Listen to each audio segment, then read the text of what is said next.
आज का हमारा टॉपिक है ह्यूमन रिसोर्स मैनेजमेंट। जितने भी हमारे पास फैक्टर ऑफ प्रोडक्शन है जैसे मैन, मशीनरी, मनी, मटेरियल, इन सभी को आप बेसिकली दो पार्ट में डिवाइड कर सकते हो, एक्टिव एंड पैसिव। जहां हम एक्टिव की बात करें वो है मैन, और बाकी की अगर बात करें तो वो सारे पैसिव फैक्टर ऑफ प्रोडक्शन है, जिसमें मशीनरी, मनी और मटेरियल आ जाता है। और भी हो सकते हैं। एक्टिव फैक्टर ऑफ प्रोडक्शन और पैसिव फैक्टर ऑफ प्रोडक्शन को अगर आप कंबाइंडली यूज करते हैं तभी आप प्रोडक्शन कर पाते हैं। हो सकता है किसी ऑर्गेनाइजेशन में बहुत सारे पैसिव फैक्टर ऑफ प्रोडक्शन हो, बट अगर आप अपने एक्टिव फैक्टर ऑफ प्रोडक्शन को इफेक्टिवली यूटिलाइज नहीं करते तो आप अपने टारगेट को इफेक्टिवली अचीव भी नहीं कर पाओगे। हमारे एक्टिव फैक्टर ऑफ प्रोडक्शन को अच्छे से यूटिलाइज करने के लिए, डेवलप करने के लिए, ट्रेन करने के लिए एक डिपार्टमेंट बनाया जाता है बड़े ऑर्गेनाइजेशन में, जिसे हम कहते हैं ह्यूमन रिसोर्स मैनेजमेंट। ये अपने आप में एक अलग से डिपार्टमेंट है जो हमारे ह्यूमन रिसोर्स को रिक्रूट करता है, सिलेक्ट करता है, डेवलप करता है, मीन्स ट्रेनिंग करता है टाइम टू टाइम, और उन्हें यूटिलाइज करने में एक ऑर्गेनाइजेशन की मदद करता है। नॉर्मली ह्यूमन रिसोर्स मैनेजमेंट एक बड़े ऑर्गेनाइजेशन में ही देखने को मिलता है। मीन्स छोटे ऑर्गेनाइजेशन में क्यों नहीं? छोटे ऑर्गेनाइजेशन में इतने ज़्यादा मैन पावर की रिक्वायरमेंट होती नहीं है, जिसे नॉर्मली मालिक खुद या मैनेजर खुद भी ऑर्गेनाइज कर लेता है, मेंटेन कर लेता है, मैनेज कर लेता है। बट जहाँ पर बड़े ऑर्गेनाइजेशन की बात है, जहाँ लाखों की तादाद में लोग एक छत के नीचे काम करते हैं, तो वहाँ पर कंट्रोल करना, मैनेज करना ह्यूमन रिसोर्स को एक बड़ा सिरदर्द बन जाता है ऑर्गेनाइजेशन के लिए। इस सिरदर्द को किसी एक डिपार्टमेंट को दे दिया जाता है। वही डिपार्टमेंट हमारा क्या कहलाता है? ह्यूमन रिसोर्स मैनेजमेंट कहलाता है। तो देखिए, अब हम मीनिंग की तरफ चलते हैं। It refer to that part of management process. ये मैनेजमेंट प्रोसेस का वो पार्ट है विच डेवलप्स एंड मैनेज, जो डेवलप करता है, मैनेज करता है किसे? ह्यूमन एलिमेंट्स को। किस में? एंटरप्राइज में।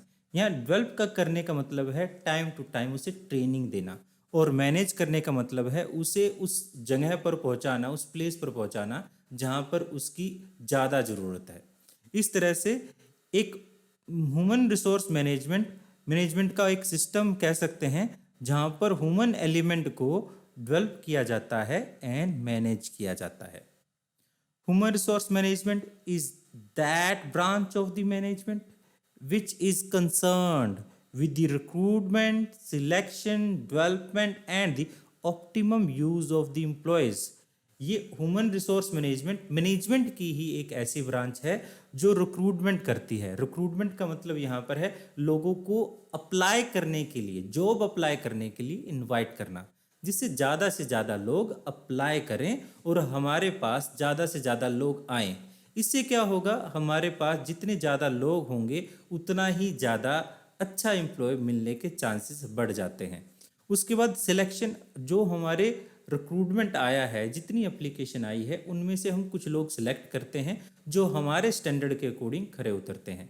उसके बाद हमें उन्हें टाइम टू टाइम डेवलप करेंगे, मीन्स ट्रेनिंग देंगे, नॉलेज बढ़ाएंगे, and the optimum use of the employees, और उन्हें अच्छे से इस्तेमाल करेंगे जिससे हम अपने ऑब्जेक्टिव को हासिल कर सकें। Human resource management ensure that every employees make the maximum contribution to the achievement of business goal. हम ये इंश्योर करते हैं कि हर एम्प्लॉय अपना मैक्सिमम आउटपुट दे जिससे हमारा बिजनेस का गोल आसानी से अचीव हो सके। तो यहाँ पर डेफिनेशन है, human resource management is the recruitment, selection, development, utilization, compensation and motivation of human resource of the organization। तो यहाँ पर दो वर्ड और आ गए हैं जो हम पहले नहीं कर रहे थे। जैसे यहाँ पर रिक्रूटमेंट का मतलब हम जान चुके हैं, सिलेक्शन का मतलब भी जान चुके हैं, डेवलपमेंट का मतलब means time to time training देना, यूटिलाइजेशन का मतलब उन्हें सही जगह पर पहुंचाना जहां पर वो काम करेंगे, कंपनसेशन का मतलब यहाँ पर है उसे सैलरी देना, यानी नौकरी के बदले में, काम के बदले में जो कुछ भी देंगे वो उसके लिए कंपनसेशन है। एंड मोटिवेशन, यहाँ मोटिवेशन एक इम्पोर्टेंट वर्ड आ जाता है। क्यों? क्योंकि एक ह्यूमन बीइंग जो है वो इमोशनल भी होता है, तो यहाँ पर काफ़ी बार वो इमोशनल हो जाता है, कुछ चीज़ों को दिल पे ले जाता है और काफ़ी चीज़ों से इफेक्टेड हो जाता है। तो हमें टाइम टू टाइम हमारे एम्प्लॉयज़ को मोटिवेट भी करना है, जिससे उसका मोरल डाउन ना हो और वो लगन से काम करे। तो इस तरह से ह्यूमन रिसोर्स मैनेजमेंट ही ये सारे काम करता है। तो आगे हमारे पास है ह्यूमन रिसोर्स मैनेजमेंट कैसे, इवोल्यूशन कैसे हुआ, वो कैसे आया। ऐसा नहीं है कि ह्यूमन रिसोर्स मैनेजमेंट को हमने पहले ही दिन में हमने सोचा कि हमारे पास एक डिपार्टमेंट होना चाहिए, ह्यूमन रिसोर्स मैनेजमेंट उस डिपार्टमेंट का नाम रख दें। ऐसा नहीं है। जैसे जैसे बिजनेस बढ़ता गया, बिजनेस की ग्रोथ बढ़ती गई, वैसे वैसे ये नए टाइप का डिपार्टमेंट आया। बट हमेशा से ऐसा प्रकार का कोई डिपार्टमेंट नहीं था।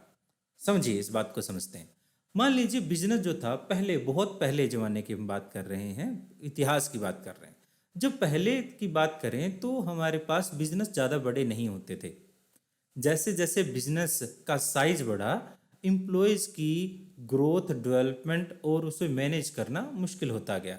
वैसे वैसे एक छोटी यूनिट से बड़ी यूनिट बनने में, बिजनेस की ग्रोथ बढ़ने में एक नया जो फाइनल वर्जन है हमारा, वो ह्यूमन रिसोर्स डेवलपमेंट आता है। बट हम उससे पहले के वर्जन की बात करते हैं, जब बिजनेस छोटा हुआ करता था, नंबर ऑफ एम्प्लॉय कम हुआ करते थे, प्रोडक्शन कम हुआ करता था।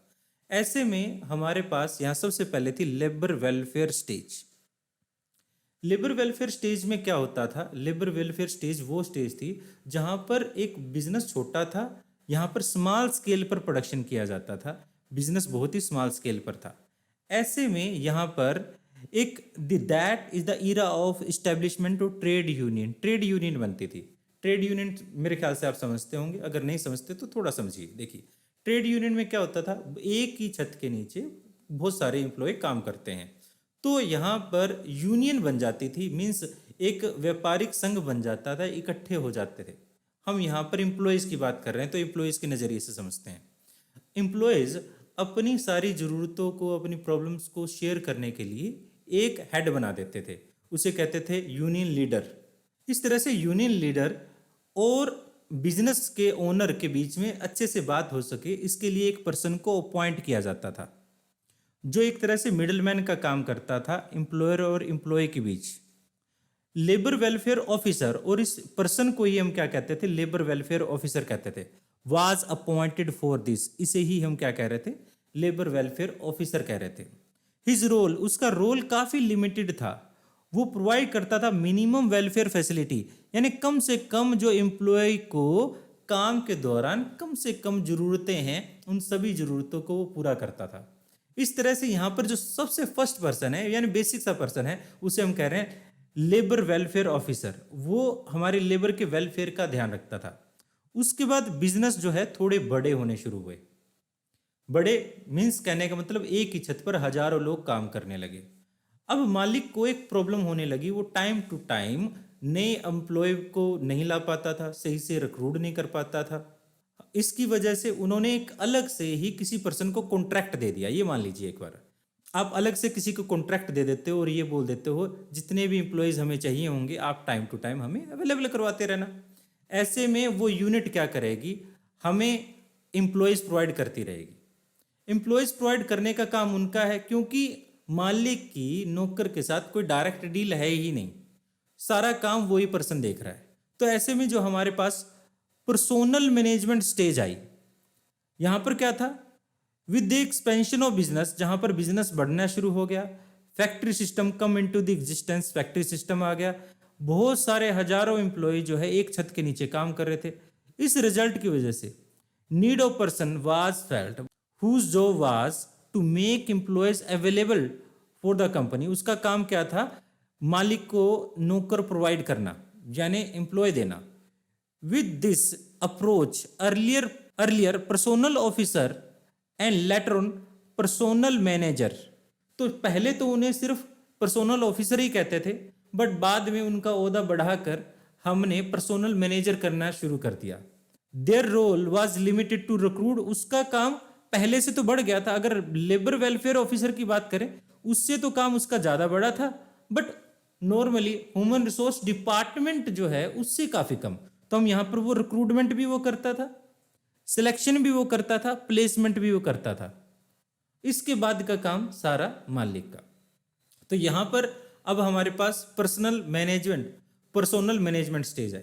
उसके बाद टेक्नोलॉजिकल एडवांसमेंट हुआ। अब टेक्नोलॉजी जो है प्रोडक्शन बहुत ज़्यादा तेज़ी से हो रहा है और मालिक नहीं चाहता, टाइम टू टाइम और भी प्रॉब्लम्स आई कि टाइम टू टाइम हमें एम्प्लॉयज़ को ट्रेन करना पड़ेगा, क्योंकि टेक्नोलॉजिकल एडवांसमेंट है, एनवायरनमेंट बहुत ज़्यादा चेंज हो रहा है।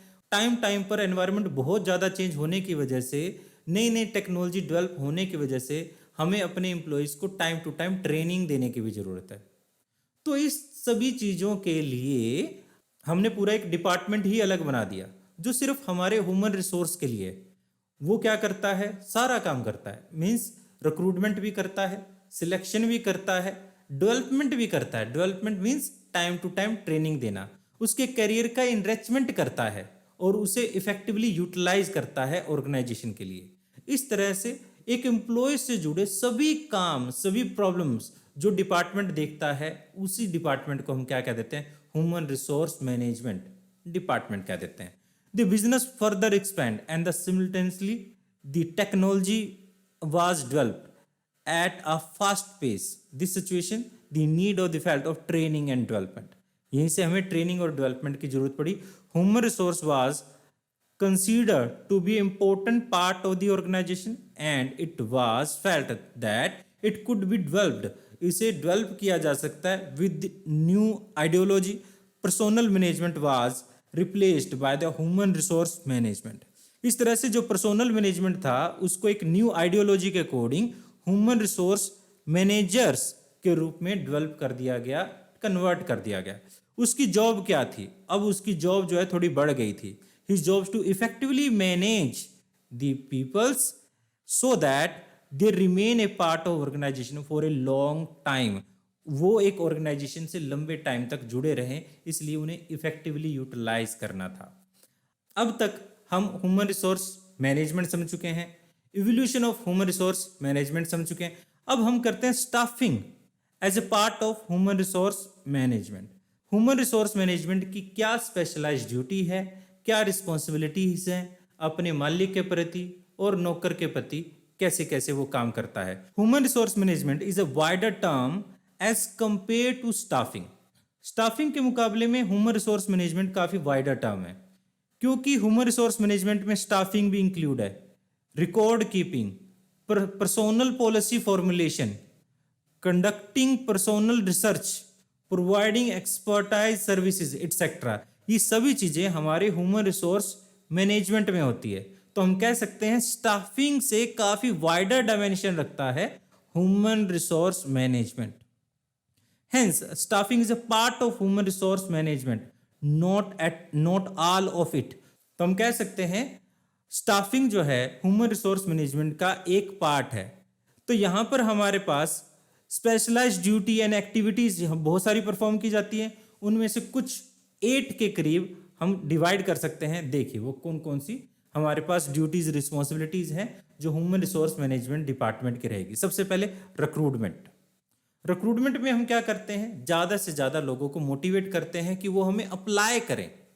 ठीक है, द प्राइमरी फंक्शन होता है ये स्टाफिंग का भी प्राइमरी फंक्शन होता है और द ह्यूमन रिसोर्स मैनेजमेंट का भी प्राइमरी फंक्शन होता है। देखिए सबसे पहले तो लोग हमारे पास आने चाहिए, अगर लोग आएंगे ही नहीं तो हम किसे मैनेज करेंगे। It is find out the number of employees required by the organisation and make provision of their recruitment. इस तरह से हम पहले ये पता करते हैं कि कितने लोग एक किसी और डिपार्टमेंट को चाहिए। अलग अलग डिपार्टमेंट है हमारे पास, सेल डिपार्टमेंट है, प्रोडक्शन डिपार्टमेंट है, मार्केटिंग डिपार्टमेंट है, प्रमोशन डिपार्टमेंट, जिसे हम मार्केटिंग प्रमोशन भी कह देते हैं। तो इस तरह से ट्रांसपोर्टेशन डिपार्टमेंट है, रॉ मटेरियल परचेज डिपार्टमेंट है। अलग अलग डिपार्टमेंट अपनी अपनी रिक्वायरमेंट बताएंगे कि हमें कितने लोग चाहिए, कितने ह्यूमन रिसोर्स चाहिए, और उसके अकॉर्डिंग ह्यूमन रिसोर्स मैनेजमेंट जो है डिपार्टमेंट जो है वो क्या करता है, प्रोविजन बनाता है रिक्रूटमेंट के लिए। To discharge this function he indulge himself in the activity of recruitment, selection, placement, training, promotion, transfer etcetera. तो ये सारी एक्टिविटी वो परफॉर्म करता है। उसके बाद कहता है provide expert services.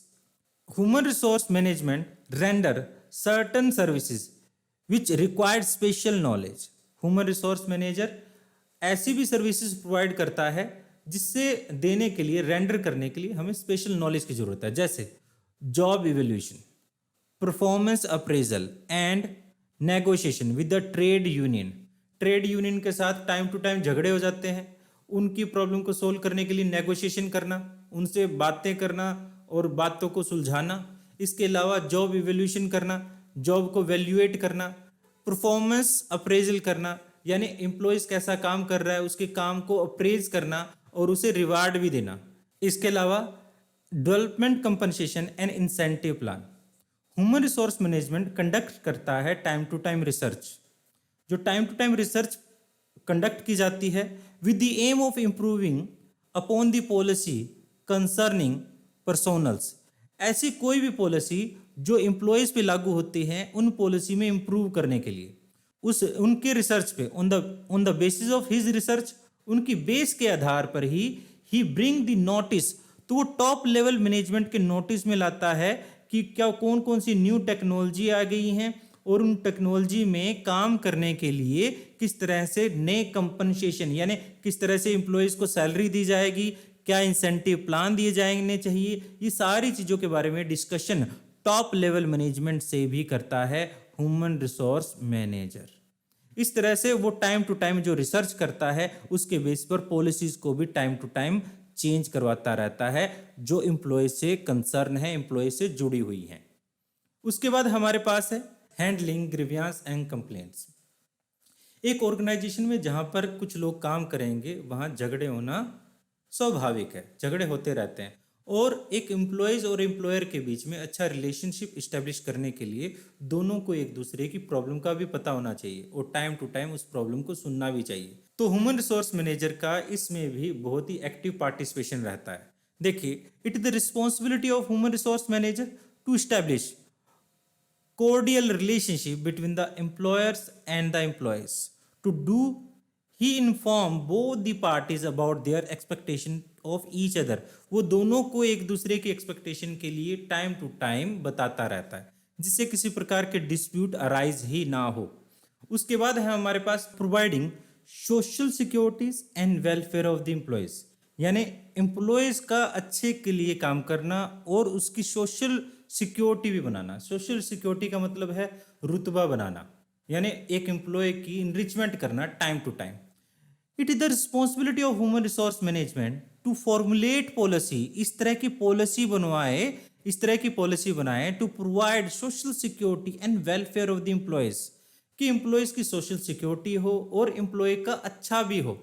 This policy cover different aspect of the employees, जैसे रिक्रूटमेंट पॉलिसी क्या रहेगी, सिलेक्ट कैसे किया जाएगा, प्रमोशन कैसे दिया जाएगा और रिटायरमेंट पॉलिसी क्या रहेगी, रिटायरमेंट के बाद एक एम्प्लॉय को क्या क्या मिलेगा। While formulating these policy, human resource management keep in mind the interest of both these organization and employees. तो यहाँ पर ऑर्गेनाइजेशन का और एम्प्लॉयज का दोनों का उसे ख्याल रखना चाहिए जब वो पॉलिसी को फॉर्मुलेट कर रहा है, और टाइम टू टाइम पॉलिसी को चेंज भी करना चाहिए जिससे एम्प्लॉयज का वेलफेयर हो, एम्प्लॉयज का बुरा ना हो। आगे हमारे पास defending the companies by lawsuit, यानी किसी केस के दौरान कंपनी को बचाना। जैसे in India government has pass several legislative measures related to the employees. Time to time कानून पास होते रहते हैं, जैसे कि workman compensation act, employee state insurance act, इस प्रकार के एक्ट, लेबर वेलफेयर एक्ट, इस तरह के एक्ट पास होते रहते हैं जो एम्प्लॉयज के बेनिफिट के लिए होते तो हैं, बट काफ़ी बार एम्प्लॉयर्स का इसमें नुकसान हो जाता है। तो एम्प्लॉयर्स को बचाने के लिए भी हमारा human resource management time to time work करता है। It is the function of the human resource management to enforce the provision of the such act in the organisation. हमारा जो ह्यूमन रिसोर्स मैनेजर है वो इस तरह से काम करता है, जो भी एक्ट पास होता है उनकी सभी प्रोविजन को जल्दी से अप्लाई करवाता है जिस पर ऑर्गेनाइजेशन पे किसी प्रकार की आंच ना आए और ऑर्गेनाइजेशन लॉफुल चलती रहे। तो इस तरह से ये भी एक जरूरी फीचर है, फंक्शन है, काम है ह्यूमन रिसोर्स डिपार्टमेंट का। आगे हमारे पास कीपिंग पर्सोनल रिकॉर्ड्स, यहाँ डबल एन है, ध्यान रखिएगा, ये पर्सोनल है, पर्सनल नहीं है, पर्सोनल मीन्स कर्मचारी, पर्सोनल रिकॉर्ड्स मेंटेन करना। Human resource management maintain records regarding recruitment, कब रिक्रूटमेंट हुई, सिलेक्शन कैसे हुआ, उसको टाइम टू टाइम ट्रेनिंग कैसे दी गई, उसे टाइम टू टाइम प्रमोशन कैसे दी जाएगी, उसको ट्रांसफर कैसे किया जाएगा, उसका रेम्यूनरेशन क्या रहेगा, ये सभी बातें हमारा ह्यूमन रिसोर्स मैनेजर ध्यान में रखता है। All these employees working in the organisation, human resource management review the organisation structure and offer suggestion to make more effective, इसे इफेक्टिवली बनाने के लिए टाइम टू टाइम सजेशन देता रहता है, टाइम टू टाइम चेंज करता रहता है। तो ये था हमारा ह्यूमन रिसोर्स मैनेजमेंट डिपार्टमेंट, या फिर हम कह सकते हैं HRM, बहुत सुना होगा इसके बारे में। आई होप ये वीडियो आपको अच्छी लगी होगी, और फिर मिलते हैं किसी और वीडियो में। Thanks for watching.